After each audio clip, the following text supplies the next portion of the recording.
So today we're talking about side hustles, and we're going to go over a variety of different types of side hustles that we know about and some statistics as well. But tell me about some side hustle stats and just in general, what's a side hustle for you? So to get started, let's talk about what is a side hustle. I'm sure you've heard this term all the time. Maybe you've heard side gig up to moonlighting, but a side hustle in general is a secondary source of income outside, keywords outside of a traditional job. So this might look something like Uber Eats or Instacart or delivering groceries, something Right. like that. More, Anything to get you that yeah. alternative source of income, a little extra cash in your pocket, just kind of help balance things out. Um, I mean, Yeah, tell me, we made a pretty cool short on this, but what is a really weird side hustle that you've started recently? So we've made a short about it, as Stanley said, but I work at a farm, and part of our deal is that I get free eggs for myself. I eat. We were talking about how many eggs we eat usually per week. I get around 25, maybe 30 if I'm being really hungry that week. This guy gets like 42. So 60 anyway, day? I eat a lot of eggs, and I get them for free, but I usually get 2 dozen. So more recently, I haven't been eating a whole dozen a week, and I've been selling that other dozen that I get for free for $4 to one of my neighbors. Once again, locally sourced, fresh eggs. You can't beat it. I if you know about farm fresh eggs, you know what I'm talking about. But it's just one little thing. So I get $4 from that once a week, and that just goes towards my monthly grocery bill, and that helps me buy more things at the store or just buy the things that I eat on a regular basis. And I consider that in my food budget. I think it's really important also if you are starting a side hustle that you know where that money that you get, that profit, is going to go to better assist you in the life. I think when you spend things willy nilly and you don't necessarily have a plan, it kind of defeats the purpose in my mind. So I think that's something that for me I find really useful is determining how that money I get from an extra project or flip or side hustle is spent, where it's going to. But yeah, what about you? So Aiden also has another really weird side hustle to tell us about, but we're gonna do that a bit later. We want you to keep listening. We're gonna talk about some stats right now because I love numbers, and let's get right into it. Anywhere from 35 to 45% of people right now, American adults, so 18 above, have a side hustle. So about 1 in 3 people in the United States are doing some sort of side gig or additional side quest to make more money on the side. But let's look at more numerical stats from the past 3 years. In 2023, 39% of American adults reportedly had a side hustle. In 2024, that actually decreased to 36%, and even more so in 2025, going all the way down to 27%. And I think a fair prediction is that it might hover around 30%. Again, 1 in 3 is kind of what it ends up being, that most people who have a side hustle are in that 33% category, and I think that's where it's going to stay. And let's do kind of a generational breakdown. Surprise, surprise, Gen Z is the most likely to have a side hustle. Significantly. I would say that is a surprise. It is a surprise? I would say that's a surprise. Why do you...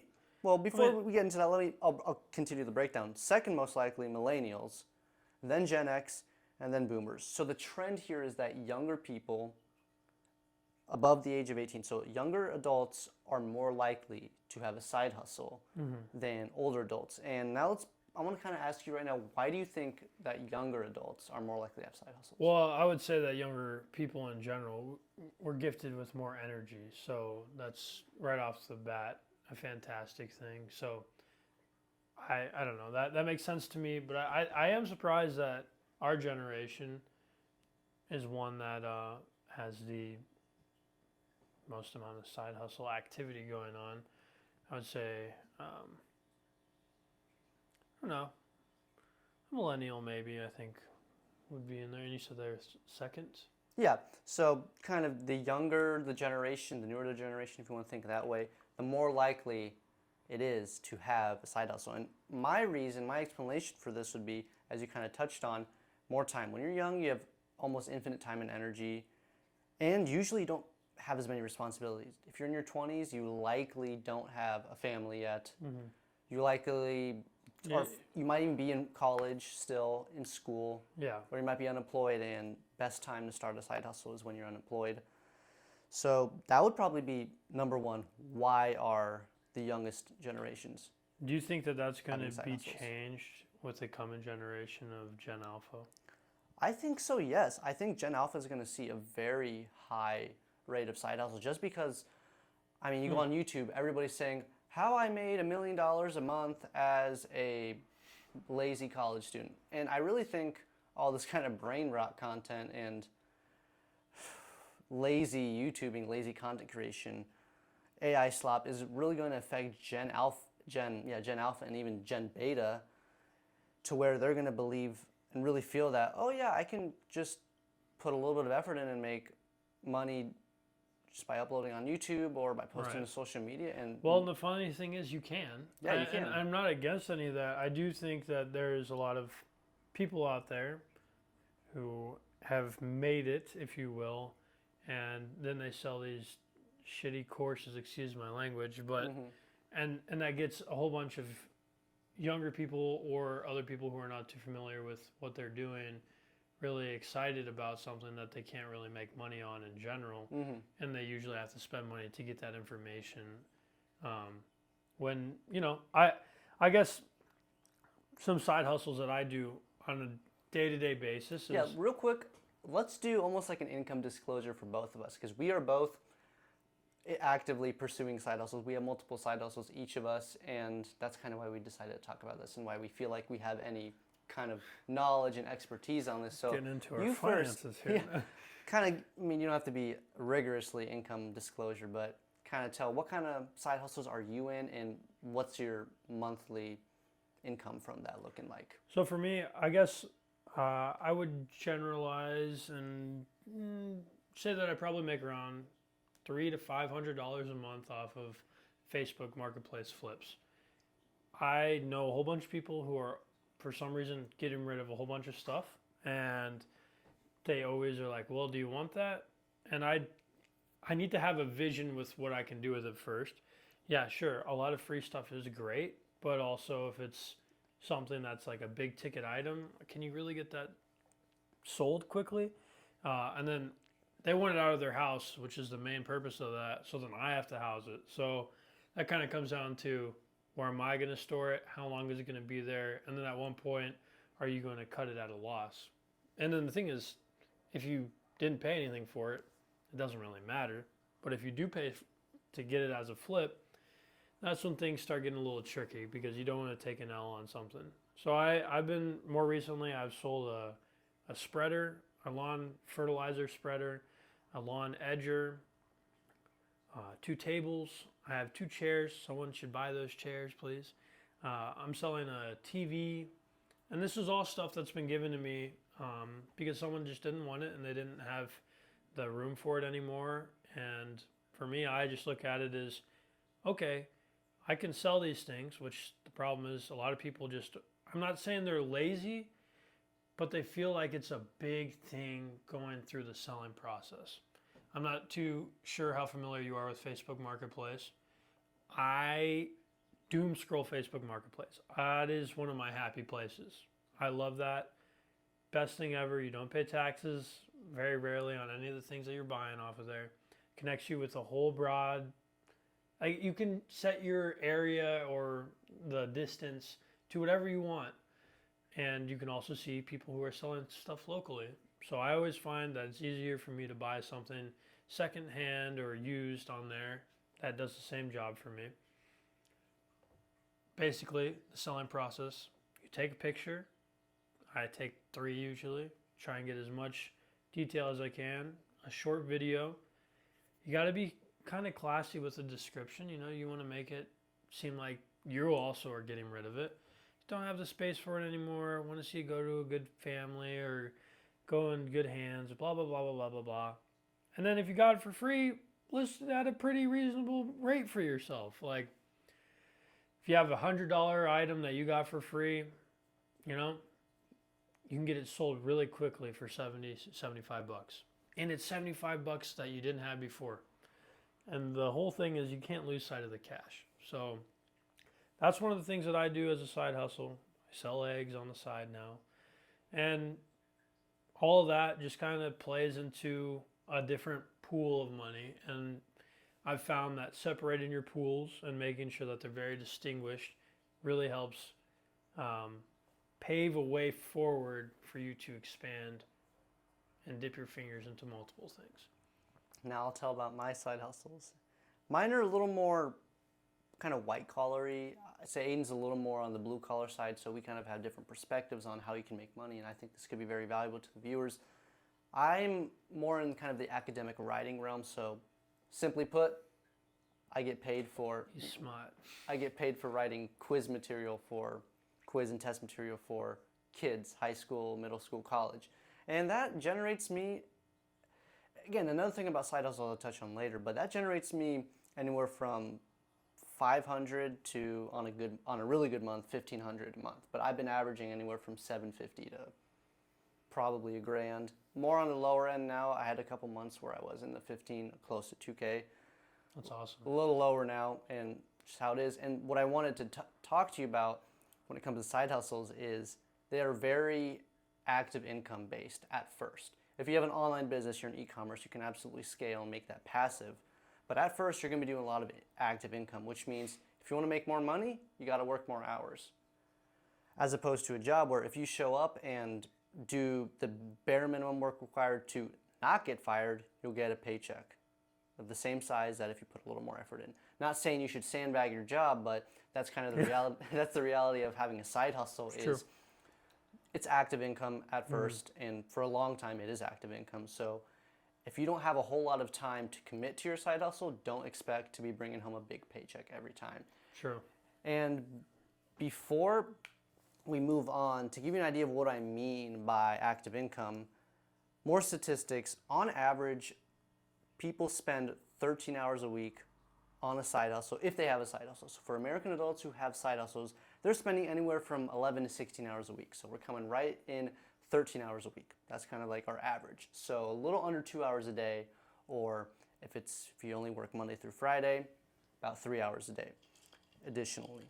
So what does this actually look like on a breakdown? According to stats, side hustles are going to generate around 15K per year, which per month is $1,275, $1,275 a month. And when you break it down hourly, it's roughly 24 to 25 an hour. So it's, for a side hustle, that's decent. Like especially you're talking about how you can flip really well on Facebook Marketplace. If you're getting that tax-free, that's huge. I mean, at that point, you're making more than you'd be making at a full-time job. Right. Now, the thing is, that's subjective on the sense of the inconsistency, of course, and the consistency that a full-time job would bring to the table. So real quickly, I like how you said it kind of depends on how much time you put into it. Today, I spent 5 hours of my day mowing yards. All right. Those yards didn't mow themselves, and that was a very great example of like active income at work. Like I'm just literally giving my labor to solve this situation where I get around $40 to $50 an hour for certain mowing a yard, and sometimes you're able to cut 2 yards in 1 hour, and like that for me is really appealing, and that's something that it's all on a matter of how you look at it.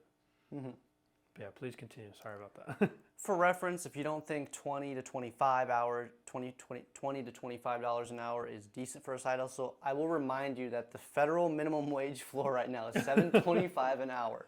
So if you're out there and you're thinking, I really want to make some more income, do I just go make a job, or do I start doing some side work? I would absolutely recommend going and starting some sort of side hustle. And now let's get into reasons why you might want to have a side hustle. The top 3 reasons why people have side hustles are: 1, simply need more money, need more income. You have expenses to pay, bills to pay, or you just want to spend more. If you like living a little more lavishly, then that comes with more money required, which means you're going to need to be putting more hours in to subsidize that lifestyle. Second, savings. Nobody wants to be greeting people at Walmart when they're 85 years old. I'm sorry, you're not going to want to do that. So it's important to earn more money because saving your way to wealth, you We're can gonna have do. robots doing that. You can save your way to wealth, except you'll be dead by the time you get wealthy. So earn more money so Yeah. you can live the wealth. Die with zero. We talked about that on a different podcast. And third reason, debt. I think we can both talk about debt for an hour, but I really got into side hustles and alternative sources of income when I realized that, oh, it's hard to get a job in this environment, so I need to pay my student loan debt Right. sooner rather than later. And I think to a certain point, though, once you get a whole bunch of these little side hustles going, small projects that generate $5 here and there, it doesn't seem like a lot at first, but it will start stacking up, and you're able to pivot that money or make it work for you. This is something that really isn't taking you all that long to do. It's really easy, especially if you're young. You really do have this abundance of energy, hopefully time, and you can use your noggin and figure something out. I think it's a really nice way to think about money in general is to just go start, see what you can generate yourself. If you don't know where to start, shoot, look on Facebook Marketplace, see if there's anything on there. Put yourself out there so you can cut your neighbor's yard for $30. Maybe they have the mower and you don't, but you just want to try it out and see if you can cut their yard for them. For me, it started the same way. I was cutting my parents' yard, and then I had a neighbor reach out, hey, will you cut my yard? Yeah, I can do that for $30. It was across the street. Went over there, cut it, done. I'm like, oh, okay, like how do I bring this to the next level? Well, I need a trailer. How do I get a trailer? I know some people who have a trailer. Maybe they'll let me use that for a little bit until I get to a point where I'm able to buy one outright. And so far, that's just exactly what I've been doing. Working with the bare minimum, scaling that stuff up, scaling that business up. And now I'm running with 2 mowers, 3 weed trimmers. It's great. I have a truck now. All the things that make your life more efficient end up costing more money, but the hardest part is getting those materials to simplify your life in general. And now I'm able to branch out that whole entire side business and have someone else run it for me, pay them comparable pay within the area, and I get to save all of my energy and time that way. And that just kind of did itself. It all started with a side hustle, and now it's a small business. And once again, just reinvesting all of that money, all the $30 yards, right back into the business. I haven't really taken a dime from them, and that's something that I don't want to do though, because I know it's doing its own thing. It's generating its own money, and it's been really nice to have this idea. Okay, well, if all things go wrong, this still makes $300 a week, or $400 or $500, and then shoot, now I got a trailer. I can move bigger items around. I just bought a fridge to flip. Bought the fridge for $500. The people who sold it to me, it was too deep for them to reach into the back. So they got a shorter fridge. It was brand new 2 years ago, so I guess it's not brand new. But sold to me for $500. It's a $1,300 fridge. How much would you sell that for? I have it listed right now for $800. And it's like, if it sells, that's fantastic. If not, this is what I'm saying. Like I'm caught up with a $500 loss right now. So I really want to see it succeed, right? That's the end goal here. But there are other alternatives. Someone's going to be needing a fridge.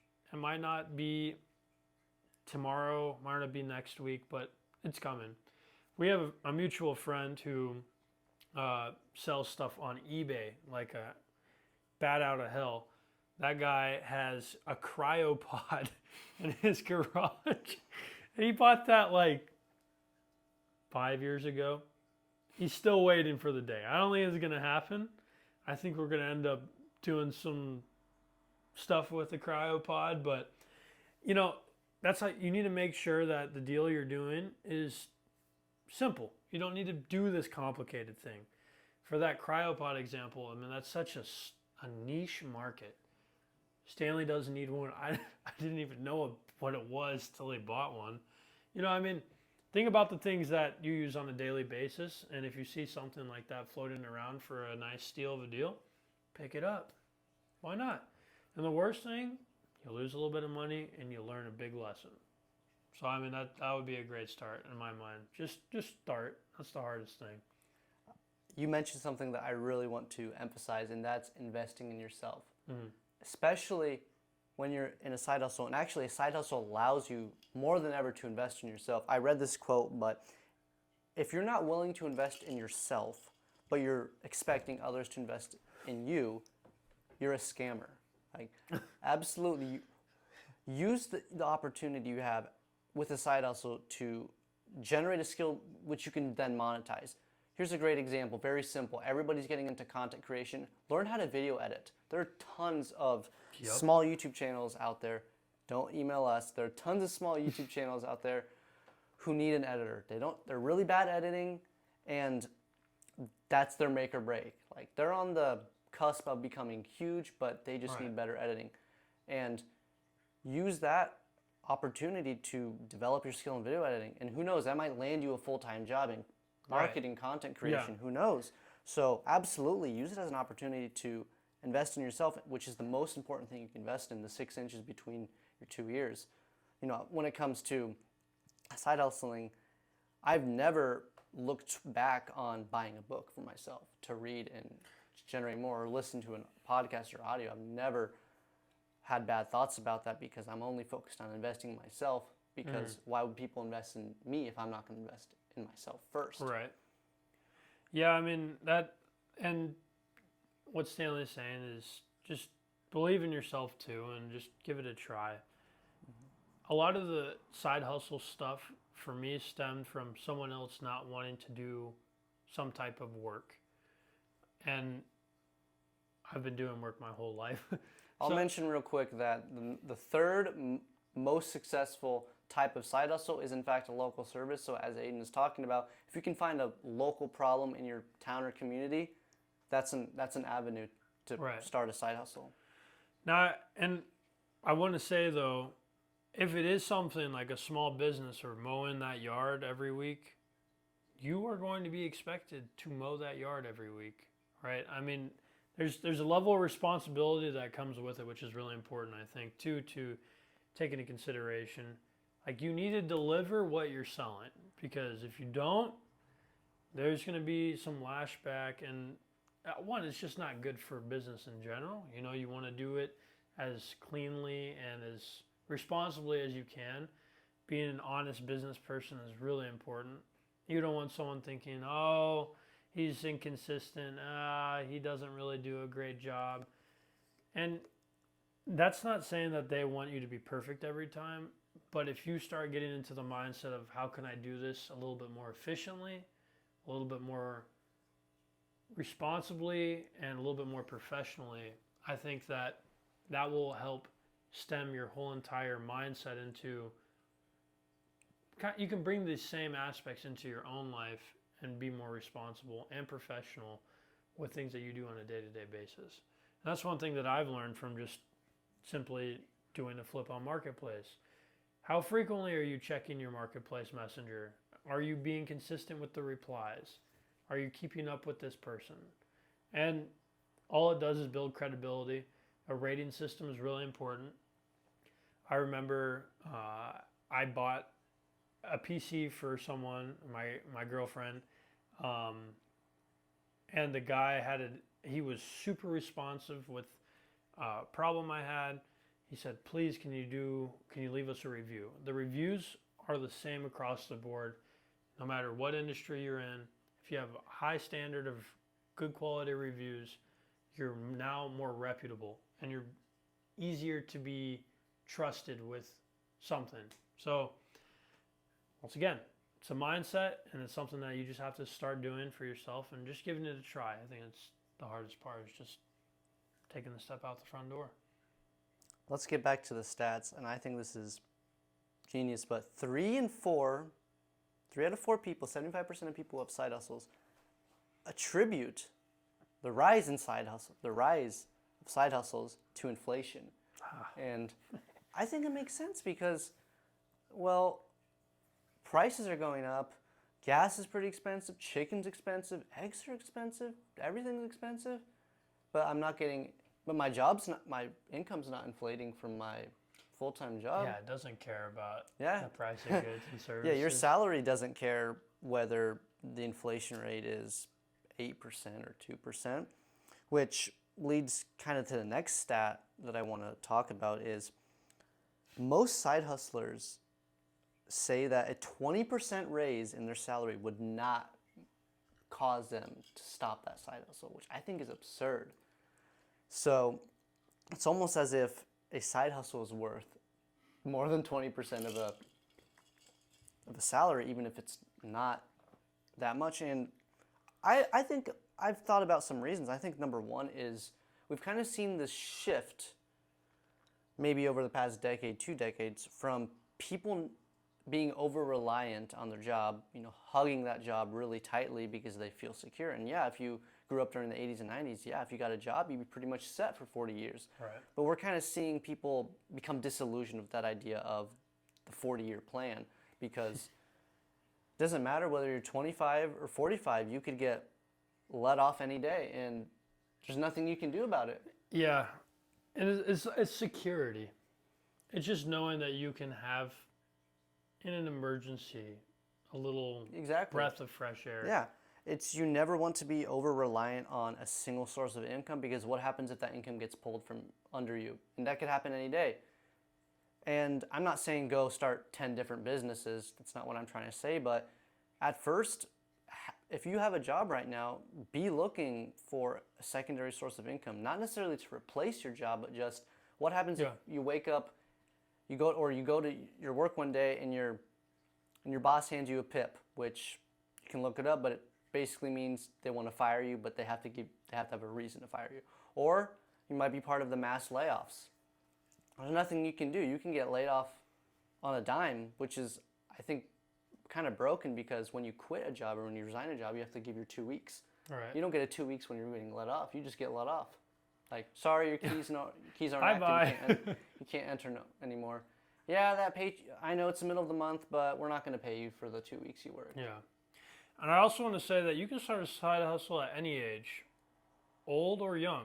When we were 8, we ran a lemonade stand for 50 cents a cup. We did the advertising with homemade painted signs, little table, lemonade, cups.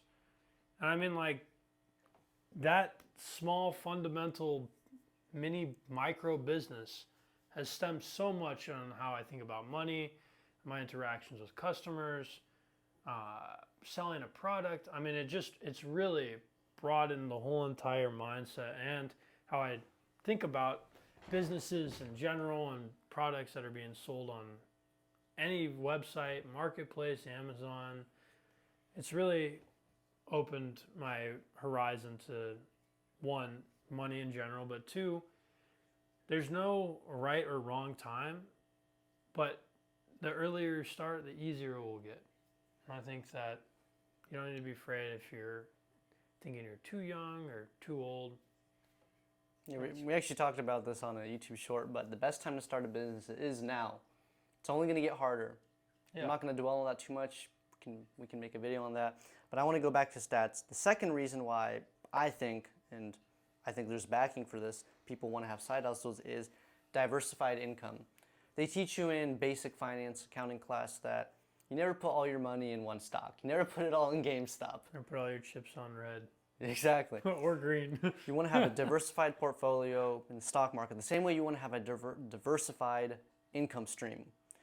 Absolutely. Have that main 9 to 5. Everybody needs a 9 to 5 to kind of finance, to, subsidize their existence. But you also want to have 1 to 2 side hustles that if something goes foul, or even if one of those side hustles go out, you still have a source of income. Mm-hmm. If you have 2 side hustles and a job, you need 3 bad events to happen. 3 bad events to happen before you have no income. It's a nuke. No. Yeah. And I mean, more peace of mind. And all it is just helping you achieve whatever goals and ambitions you have with your financial freedom. And it just helps you pursue all those little things and it starts making things more attainable. And lastly, and was touching on it, but financial security. It's not so much again, I'm going to read this stat real quick, but you would think, well, maybe you're an employer and thinking, well, no, it's because people want to just quit their jobs. No, actually, 80% of people who have side hustles claim that they simply just want more income. Only 20% of people view side hustles as an avenue to escape the corporate America scheme, and which is 1 in 5. So most people do have really good intentions when they are starting their side hustles. They want the financial independence, they want the financial security, they want to not feel anchored to any one income stream. Yeah. Because again, once you have all your money in one stock or all chips on red, one bad event, one market catastrophe, and Market it corrections. could be over for you. Yeah. So now I kind of want to talk about something interesting, but I'm going to ask you this question, and I know we talked about it beforehand, but do you think more or less educated people are more or less likely to have a side hustle? I already know the answer to this, so I'm going to answer it. People with a higher education are more likely to have a side hustle. In generally speaking, as degree of education goes higher, likelihood of side hustling goes higher, which I think is really interesting because, first of all, as college grads, I think it makes sense that, well, yeah, we want to side hustle because we're unemployed or we have a lot of student debt. Right. But I still think that's really interesting how the more educated you become, it's almost you become more ambitious at the same time.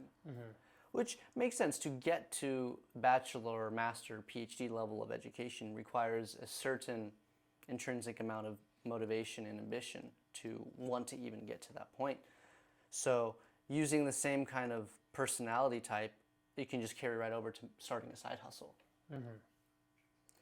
Yeah, I mean, I also would say for those individuals who are less educated, there's less opportunity almost because you don't know what you don't know. There's not you. I think once you go through college, at least for me, or in general, I'm sure this applies to life, but you see more things. Your eyes are open to more opportunities and more possibilities that people are doing on a day-to-day basis for a living.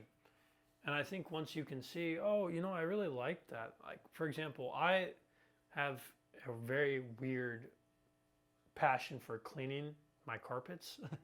I love cleaning them. I don't know what it is, but I have a Bissell Pet Pro carpet cleaner machine, and I use it, I would say, every 3 weeks. And that was something that just stemmed from like a passion of mine. And quickly, I was recommended to a few other people to clean their carpet. And they're like, "Oh, are you thinking about doing this for a living?" It's like, no, like I just did it because I enjoyed doing it. But now every time I look around, there's a cleaning business that drives by my street I would say every week, and it's someone who's just carpet cleaning. I'm not saying that a college degree got me there, but it did make me think, oh, like that is a potential thing that you could do just for a side hustle or a living. Definitely having a higher degree of education will kind of plant more seeds in your brain to what is possible. Yeah. Open the floodgates. Absolutely.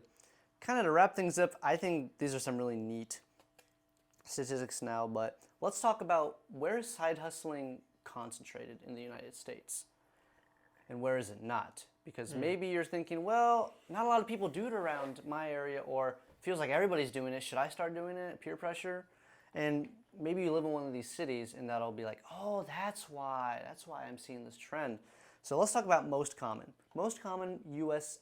locations where side hustling is super prominent. First, and I'll say not in any particular order, but New York City, Los Angeles, Washington, D.C., that one actually caught me off guard.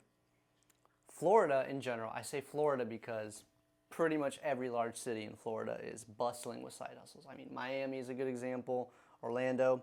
Then Chicago, I did notice this when I was traveling, and I go there pretty frequently. Feels like most people I know in Chicago have at least 2 sources of income.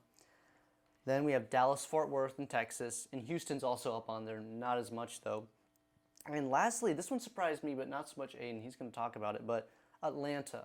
Atlanta is actually one of the most popular cities in the United States for side hustling. And why do you think? Give me some thoughts. Well, I was talking. Stanley was telling me he was surprised about that. And I was like, it's a population thing. I mean, there's more people. It's a more condensed area. There's more opportunity for someone to be needing a service and or needing a product that you have to sell. So there's more of a demand. So all these were very large cities, millions of people for every single one, plus upwards of millions of people. And there's more opportunity for someone to find the buyer for those eggs. There's more opportunity for someone who needs their carpet cleaned because there's just more people in general. And for that does not necessarily correlate. I know you're getting it. Go ahead and say the ones where it's least likely. I might as well so I can finish up this thought here. Absolutely. El Paso, Texas, Tucson, Arizona, Colorado Springs. This one really surprised me. Wichita, Kansas, Albuquerque, Fresno, California, and San Antonio, Texas. Yeah. Finish your thought? Yeah, so to finish that up, these are all cities with a smaller population or a couple 100,000. They're not surrounded by metropolis. Yeah. They're not part of a megalopolis. Like Colorado Springs. Yeah, it's a beautiful area, but it's not right next to Denver per se. Like it's a little bit away. Mm-hmm. And that's not to say that you can't have a side hustle in any of these places. We live in the middle of nowhere. We live in rural Illinois. Fun fact, our county is the poorest in the state. Really? Yeah. Anyway, that's actually insane. I didn't know that. But yeah, we're doing it here. You can do it anywhere, but you need to find your niche. You need to find something that you enjoy doing. And like, I don't know. I'm not saying that you have to enjoy lawn mowing, but give it a try. And if you know, like, God, I'm never doing that again, at least you know that you don't need to do that again. And not even that, because I personally never want to mow a lawn, but that idea of lawn mowing and landscaping opened me up to the landscaping part, and I actually really like trimming bushes. This is kind of a fun fact about me. I really like trimming bushes. I'm kind of a perfectionist, so I really try to make all these intricate shapes. Unfortunately, parents don't let me go around doing that because they're worried about my health, and I appreciate that. It's nice to have all your digits. It sure is, but the idea of lawn mowing as a business kind of opened that up to me that, I can also do some smaller different things, smaller plants. Yeah. Right. To fully wrap up this podcast, we've been keeping you waiting for all this time, but Aiden, you have the weirdest side hustle anyone's ever done, and it involves farm, or like the idea of farming. So to wrap up this podcast episode, tell us about the weirdest side hustle in 2026. Yeah, so I've never done this. I have a friend who does this. She buys AI for cattle, sheep, and goats. Not artificial intelligence. Really? Not artificial intelligence? No, What's no. AI then? This is artificial insemination. So she's buying sperm, and there's a very large market for farmers. If you are a farmer, you are well aware of this, of what essentially is a bull. We'll stick with cows for this. It's really difficult to pack that bull on a trailer, drive it to a farm, let the bull do its thing, and have a calf in the next year.